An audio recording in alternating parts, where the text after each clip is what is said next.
are the Fourth and Long Fantasy Brothers. Welcome! Hello, and come on in to episode 12. We're at a dozen now, Justin, of the Fourth and Long Fantasy Football Show. My name is Corey, and I'm here with my actual brother, Justin. Hello, this is Justin. It's episode 12, and here we come. Justin, how are things?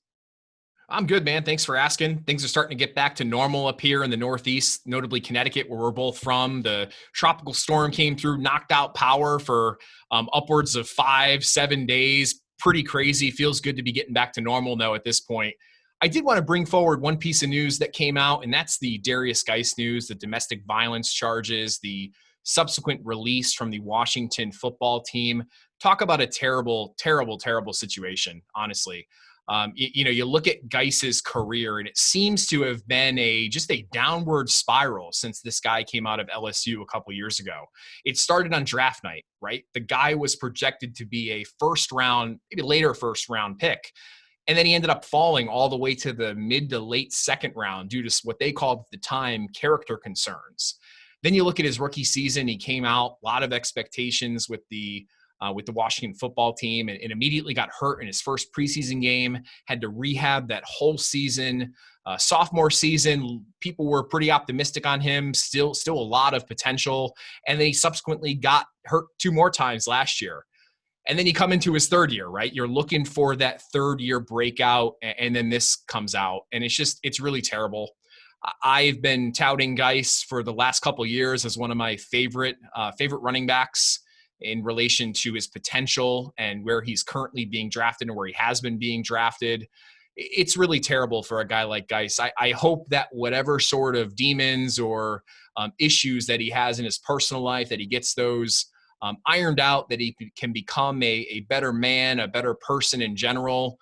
You hope that he can turn things around and get a second shot in the NFL. You really hope for that. Corey, I'm curious what your thoughts are on first just the situation in general, and then also with Guice now out of the picture, the Washington football team's backfield situation becomes a little less crowded, still crowded, but a little less crowded. I'm curious what your thoughts are on that as well. Yeah, so I'll be brief, and then we can get on with the show. This is definitely I never like hearing this type of stuff, both on a personal level and also on the less important, but still something we talk about, fantasy level. We're losing a lot of people's golden ticket this year. I mean, Derrius Guice was someone that a lot of people were excited in investing in, and he was going to be kind of that pearl that they find sort of in the mid to late rounds of fantasy drafts. But look, on the personal situation of what we're hearing has happened, more information will continue to trickle out as the weeks and months progress. All I know is that I'm going to sort of reserve any right to voice my opinion on what happened. I don't want to become a part of the jury of public opinion until sort of everything is out and about, but It definitely doesn't sound good, and it's definitely a sad thing to hear. In terms of the Washington football team, definitely hurts them in terms of being a team, but for fantasy, it does bring up a couple of intriguing candidates to potentially roster. I think guys like Adrian Peterson, and even potentially someone like Bryce Love become rosterable. You're not going to convince me to roster Peyton Barber anywhere. But then the rookie Antonio Gibson really becomes intriguing. I think he could be a fun lottery ticket. And as long as he remains a double-digit guy that you could potentially pick up like he was before this happened, you'll definitely see me want to take a couple swings at that. But I could see him potentially now, especially as the hype around him will probably get catastrophic in terms of the amount of stuff we're going to hear. With how much they love him, comparisons to Christian McCaffrey and all that. But I'm definitely going to be interested in him as long as he doesn't get too high up on the draft board. Justin, what are your thoughts on the Washington football team situation and the running game? Yeah, it certainly makes it a little less crowded, right, with Guice out of the picture now. But I think I'm going to be fading this backfield in redraft settings this year just collectively because of the uncertainty. I think in dynasty leagues, especially in upcoming rookie drafts, if folks are starting to have those rookie drafts here at this point, it certainly makes Antonio Gibson more interesting. The running back wide receiver, you call him, combo that they drafted this year. That Corey, you mentioned the hype that's kind of been circling around him, his versatility as both a running back and wide receiver. I think it potentially moves him into the top 10 for rookies this year. He probably doesn't fall into that that top 6 or 7 that we're looking at across the board with most experts. But I think it makes him an intriguing late first round pick in a rookie draft. And you take the upside, the potential, take the swing and see what happens. But I think collectively I'm going to be fading the Washington football team's backfield situation this year. Justin, anything else that you want to touch on before we get to it? No, man, I'm ready. Let's get to it. All right, it's episode 12. We are a dozen in, and we got a fun one for you. So let's get to it. On today's show, it is risers and fallers in this week's episode. What does that mean? Well, it means that Justin and I will be giving you one quarterback, a running back, a wide receiver, and a tight end that we are raising up our rankings boards, and the same, but for players that are sliding down our rankings boards. So we will talk 16 total players here that you need to think about as your draft approaches. Justin, let's get right into it. Let's dive right into this subject. Can you please get us started with a tight end that you are getting pretty excited about and is climbing up your rankings? Yeah, my tight end that is rising up my rankings board, especially since we first covered off on our rankings back in one of our earlier episodes, is Jack Doyle, the tight end from the Indianapolis Colts. I talked a lot about Doyle on some of our previous episodes. We've talked as well about Phillip Rivers, and his affinity for tight ends. I think Doyle, as I mentioned previously, is going to be on the field as much as he possibly can be. He's played roughly 80% of the team snaps the last couple seasons when he's been healthy, and I fully expect the same sort of role in 2020. Now, Doyle was originally around that tight end 12, 14, 15 range, more of a late round dart throw. I've actually moved him into my top 10. He's on the back half of the earlier part of the tight end rankings, but he's certainly moving up. I see him as right now, he's currently ranked as my tight end 9. So I've actually moved him ahead of guys like Rob Gronkowski, and I have him just ahead of Hayden Hurst on the Falcons. He, as I mentioned previously, is one of my favorite late round tight ends. Yeah, Jack Doyle has a ton of opportunity, and he's definitely someone that I would not mind having on a team if I was constructing and had to draft a tight end late.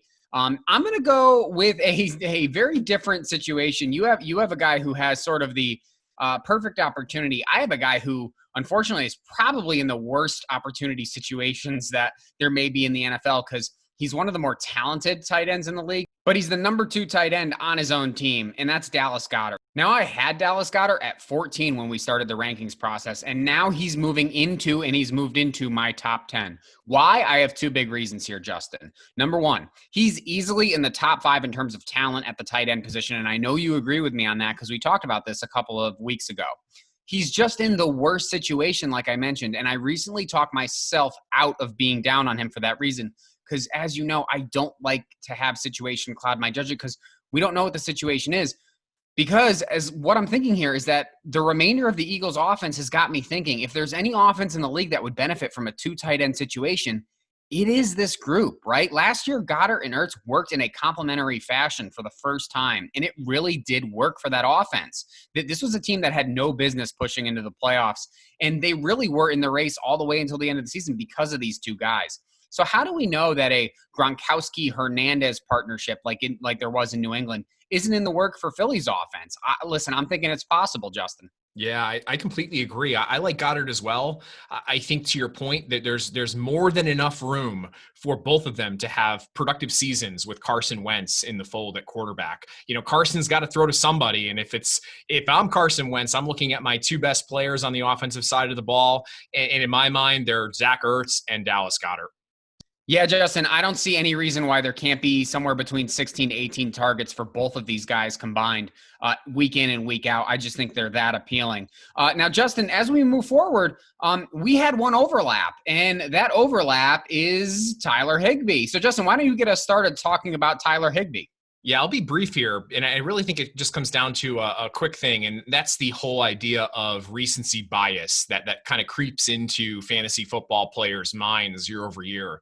We remember how great Tyler Higbee was at the end of last season, but we have to remember that there's still Cooper Kupp, there's still Robert Woods. They still have other mouths to feed in this offense. I think that Tyler Higbee is more of a high-end tight end 2 in 2020 versus the mid-range tight end 1 that he's currently being drafted. Corey, what's your take? Yeah, I mean, we're both lowering him after liking him during our original rankings process, which is why we both are fading him, and he seems to be a faller for us. For me, there's 2 main factors here, Justin. He was a bit of a dump-off specialist when I went back and watched his tape, and that just shouts like Kyle Rudolph, where others think they see George Kittle. I don't see George Kittle, Justin. And I'm losing confidence in the fact that this offense becomes this 2 tight end default. I mean, yeah, they went to it last year, but I think everyone kind of knows that they did that more to get the run game going and to provide Goff some more protection. So I fully expect if things go a little bit more right for Los Angeles this year, that they'll be a bit more balanced than using those 3 receiver sets again like they used to. Yeah, and don't forget about Gerald Everett, too. He was hurt the end of last year. Another tight end on the Rams roster. I think he's going to be involved. He's a talented tight end. Can't forget about him as well. Yeah, and I see Everett as certainly a more talented guy, like all-around athlete. So I think Everett has the higher ceiling than Higbee does. And I'm not going to let 4 games or 5 games at the end of the season last year really sway me. So, Corey, why don't you get us started with wide receivers? Who on the wide receiver side is sliding down your rankings? Yeah, for me, it's T.Y. Hilton, Justin, and we don't really have to go on too long about this guy. I just have to say that his addition to the PUP list and the recurring injuries that he's sort of been hovering around are something that you need to be worried about, and it's something that I'm certainly worried about. So, Justin, I'm going to be fading T.Y. Hilton, and he's definitely a faller for me. I'm just too worried right now about his situation. Justin, that's who I'm fading. Who are you fading? Yeah, so my wide receiver that's falling on my rankings board is Sammy Watkins. And it's nothing to do with the offense or the situation that he's in. It's more of this guy can't stay healthy. You know, fool me once, shame on you. Fool me twice, shame on me. And I feel like I bought into the hype on Sammy Watkins with the Kansas City Chiefs, Patrick Mahomes connection. I'm out. I'm out at this point. I talked about this guy on our AFC team by team LVP, MVP sleeper show, and he was my LVP for the Chiefs this year. He just can't stay healthy. Now, I did have him in my top 40 in my initial batch of rankings, which I feel was even kind of low at that point. Now he's outside of my top 50. If that's, I mean, that's just, he's fallen really, really far at this point. I'm much higher on Michel Hardman this season. And after years of frustration with Sammy Watkins, I'm officially done. I'm throwing in the towel. Okay, Justin. Well, now that you've mentioned a guy who has some injury history, I'm going to talk about one as well, but he's my riser at wide receiver, and this is A.J. Green. So, Justin, I'm going to call back to a few episodes ago where I think we talked about this guy during our potential complete bust show. And I agreed with you at the time that he was going to be a complete bust, Justin, because his value was trending so far up. But here's what happened between now and then. He leveled off, surprisingly. I think I said in the show that he just kept rising and rising and rising, and people were getting him into his, his top 35 receivers, and I was just getting really nervous. But in mock drafts now, he can often be taken with wide receiver 4s, and he may be the only one in that group with a small chance of wide receiver 1 upside. Listen, I figured AJ would be a wide receiver 2 at this point, but he's settled into a very appealing situation. He's working out, he's running routes, and he seems ready to go based on what I can see from videos that we're getting out of the limited amount of exposure we're getting from camp this year. But as long as he remains in this situation, I'm going to probably be drafting him, Justin. Yeah, it seems like, and I know we've heard this before with other players as well, right? But it seems like he's healthy coming into this 2020 season. Lot of renewed confidence, I feel like, across the industry and across the community on the Bengals offense this year with, the addition of Joe Burrow. I agree with you, Corey. I think he's a prime target that can be had super cheap if you're going running back heavy early. He's a terrific wide receiver 2 that has a potentially wide receiver 1 upside if all things break right. Exactly. And Justin, I talked about an old guy for my riser. You got a young guy for yours. Go ahead and talk about Marquise Brown. Hollywood. Man, I love the talent. This guy can run with the best of them. He really can. Last year, he came out on fire, right? We remember that first week where he went for almost 150 yards and 2 TDs. I mean, this guy is electric.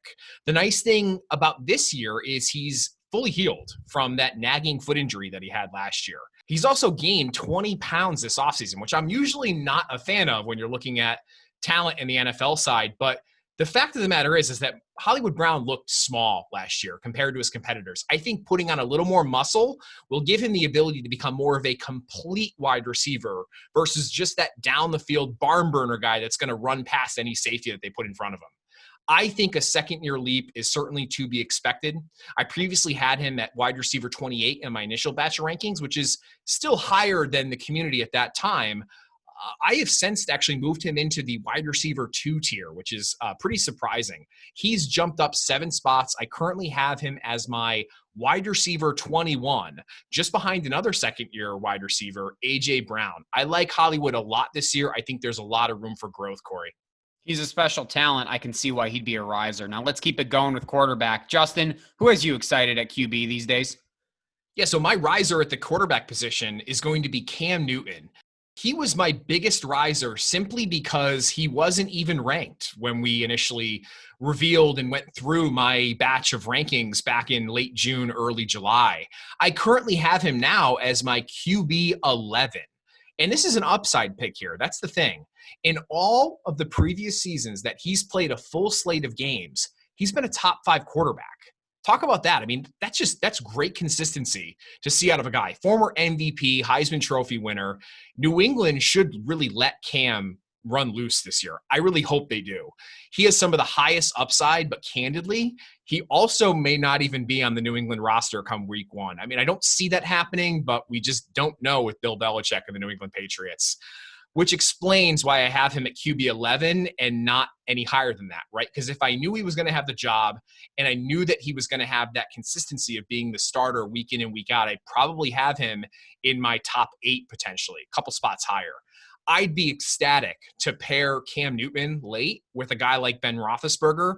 If Cam Newton doesn't break out, if he gets hurt, if he doesn't get the job, you fall back on a guy like Roethlisberger. Corey, what are your thoughts there? Well, I like it, Justin. I'm going to talk to you about a guy that you can potentially pair with Cam Newton, and that's my riser. Now, Cam normally would be a guy who would probably be my riser here, but I kind of didn't include him just because he wasn't on a team, and you're talking about him. So my riser is going to be a guy that you can get in the same range, and that's Carson Wentz. Now, has there been an unluckier quarterback in this league? He's had health issues when he's surrounded by studs, and now he's seemingly healthy, and his team seems to give him limited weapons. But I'm buying into the idea that his surrounding talent isn't nearly as bad as we think. If you think Cam can be a top 10 quarterback, which I do, Justin, would you honestly say that his supporting cast is better than Wentz? Yeah, no, I don't think it's much different, to be honest with you. I think you've got a lot of unproven talent on the New England side now. I mean, outside of, probably Julian Edelman. And it's similar with Carson Wentz with Ertz and Goedert, maybe Alshon, maybe Deshaun Jackson healthy. I'm not sure. I look at them as having equal sort of offensive weapons on each side. Yeah, so Justin, we know what Cam can do and we know what Wentz can do. And I'm not saying he's a top 5 quarterback for me now, but I am saying that he's gone from a quote unquote, make sure he's in your free agency after the draft guy to a quote unquote, make sure he's not in your free agency after the draft guy in my mind. If he's available in drafts, I most likely will be picking him up, Justin. Great call. I like the call a lot. I think he's a value this year. That's for sure. So Corey, my faller on the quarterback side is going to be Ryan Tannehill of the Tennessee Titans. Now, we talked about the Titans previously on some of our previous shows, and as you know, and as our audience knows, I am fading most of the Titans in 2020. He was previously ranked as my quarterback 16, which was relatively in line with where the market was at that time. I've actually dropped him now outside of my top 20. So I've dropped him a couple spots here out of my top 20. He was so efficient last year. He thrived because of after the catch plays from A.J. Brown, which we've talked about on previous shows. Defenses will adjust. They always do. I'm expecting regression back to what we've known Tannehill to be in the first part of his career. Yeah, Justin, that makes sense. I mean, you and I are both fading Titans, and Ryan Tannehill is one of the guys I'm fading the most, which leads into my quarterback faller. Now, Justin, I can't believe that we existed in a world, and I don't know what I was thinking. I don't know if I was just excited for summer or what the case was, but I had Baker Mayfield in my top 10, and boy, that wasn't a good idea. Listen, I just had to tell myself, don't fall in love with 3 months of production, Corey, because that's all Baker's really had in his career is 3 months of production where he was relatively startable. But last year, Justin, Baker was legitimately bad, and this team was legitimately bad. And I think we're all expecting them to get better, but am I banking on the fact that they're going to get so much better that Baker's going to be startable again? So I'm of the mindset that I can miss on Baker this year and be happy with that. I've essentially moved him out of my top 12, and I moved Wentz, like I said earlier, into it. So that's kind of the way that I'm going there. Yeah, and then you also look at, Kevin Stefanski coming in as the head coach now for the Cleveland Browns, and he's historically run a very conservative offensive scheme, run heavy. I think you'll probably see Baker Mayfield have a similar year as Kirk Cousins has had over the last couple of years with Stefanski as his offensive coordinator. I think something like that's to be expected, so I completely agree. So, Corey, why don't you get us started with running backs? Who were you high on but is falling down your board? Yeah, we talked about this guy last episode, and my faller for running back right now is Austin Ekeler. Listen to the episode from 2 weeks ago. We were making some bold predictions, and my bold prediction in the At This Time Next Year segment was that Ekeler will not be in the top 30 next year. Now, Justin, that was bold, okay? That's probably too bold. Most likely he'll be in the top 30, but I was supposed to make a bold prediction, and I just really don't like him. And he's being drafted in the first or second round, especially in PPR drafts. Justin, do we remember last year? I mean, Ekeler would be non-existent for like 3 quarters, and then he'd break free on a play and save your day. So nope, nope, nope, and nope. Either Joshua Kelly or Justin Jackson will be a thing.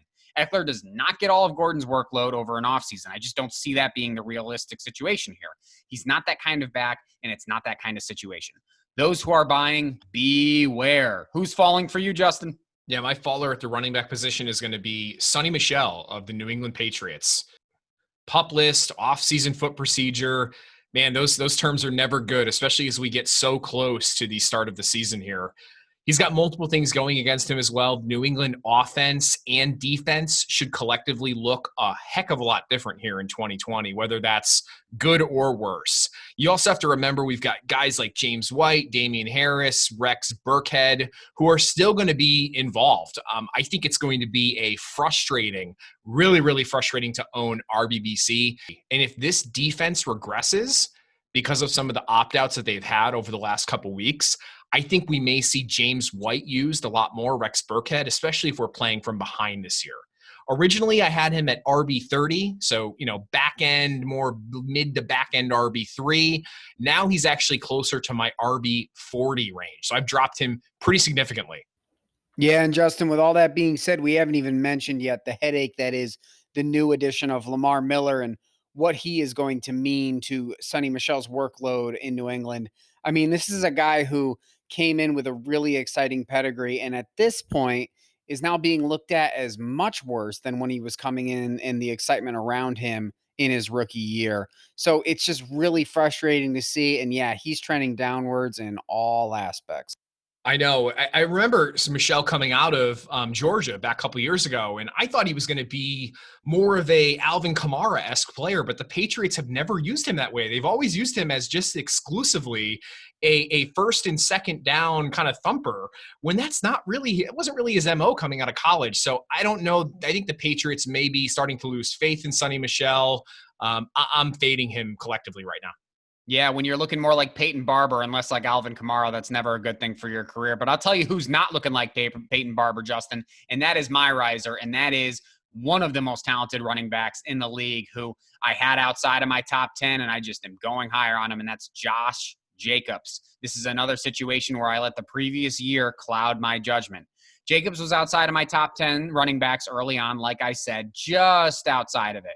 And he has since supplanted many on his way to a top 7 ranking for me. He's even jumped over my darling Todd Gurley, Justin. I just love what he can become. He's the perfect mix of talent, a power back who is surprisingly mobile.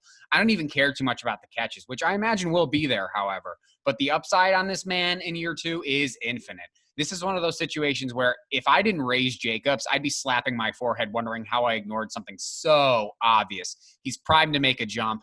And that's saying something, given just how talented he is. Yeah, he's still so young too, and people forget that when he was at Bama, he really didn't get a lot of run. So he's got, as they like to say, he's got a lot of tread left on his tires. I think this guy's got a lot of upside for the next 5 years, and if you own him in Dynasty, be incredibly happy you have him. Justin, I want Jacobs in every league that I'm in this year. I really like his appeal this year, and I think he's going to be a surefire round 1 from here on out. And now, Justin, you're after my own heart here. Who's your riser at running back? Yeah, I knew you'd like this when I put this together for this week. And my riser is going to be Todd Gurley, running back for the Atlanta Falcons. Now, Gurley has slowly but surely risen on my board over the last month or two. I don't know if it's your Corey opinion, if it's the collective fantasy community kind of warming up on the idea of Todd Gurley being a bell cow back here for Atlanta. I took a really hard look at the Falcons situation, and I really like it for Gurley this year. First off, Gurley should get all of the work that he can handle, man. They didn't bring him in to give him 10 to 12 to maybe 15 touches a game. I fully expect this guy to get 20 plus touches per game with all the goal line work he can handle in that Dirk Cutter offense. Number two, you look at that running back room. Aside from Gurley, it's incredibly, incredibly thin. I think Gurley's got no one that's really going to be biting at his heels this year. And three, the injury concern that people keep bringing up about Gurley is so overblown, right? The narrative that the Rams created around Gurley's knee and sort of the long-lasting effects that have had on our perception of Todd Gurley as a non-durable running back is just not true. Thank you. Yes, I think Gurley, the one thing I love about Gurley this year is I think that he could lead the NFL in touchdowns. I honestly wouldn't be surprised to see him score another 14 touchdowns this year. He's valued right now at his floor. I am buying and I am rising him up my boards. I love it, Justin. I absolutely love it. So there we go. Keep your eyes on those 15 players as we approach draft day. That does it for this week's episode. Please remember to subscribe and hit the bell, download, follow, like, comment, whatever you have to do to show some support. I am Corey. And I'm Justin. And this has been the Fourth and Long Fantasy Football Show. See you next time.